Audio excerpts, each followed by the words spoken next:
कराची में अदाकार शकील 85 साल की उम्र में इंतकाल कर गए। खानदानी ज़राए ने बताया कि शकील अहमद गुज़िश्ता चंद रोज़ से निजी अस्पताल में ज़ेर इलाज थे, जो आज अपने खालिक हकीकी से जा मिले। अहले खाना का कहना है कि अदाकार शकील का बाईपास ऑपरेशन भी हुआ था। वो कई साल से अलील थे। अदाकार शकील का असल नाम यूसुफ कमाल था। उन्होंने मुतअद्दिद लाज़वाल ड्रामों में अपने फ़न का मुज़ाहिरा किया। अदाकार शकील के मशहूर ड्रामों में अंकल उर्फी, आंगन का इनका ही शामिल हैं। ज़राए के मुताबिक अदाकार शकील की बेटी आज रात सऊदी अरब से कराची पहुंच रही है। अदाकार का बेटा पहले ही कराची में मौजूद है। मरहूम शकील की नमाज जनाजा कल बाद नमाज असर अदा की जाएगी। लेजेंड अदाकार की जिंदगी पर एक नज़र।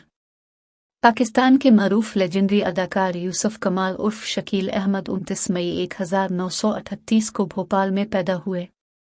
उन्होंने मुतअद्दिद मशहूर ड्रामों में काम किया। अंकल उर्फी, शाहजोरी, ज़ेर ज़बरपेश, आंगन टेढ़ा इनका ही उनके यादगार ड्रामों में शामिल हैं। शकील ने इसके अलावा मुतअद्दिद फिल्मों में भी काम किया।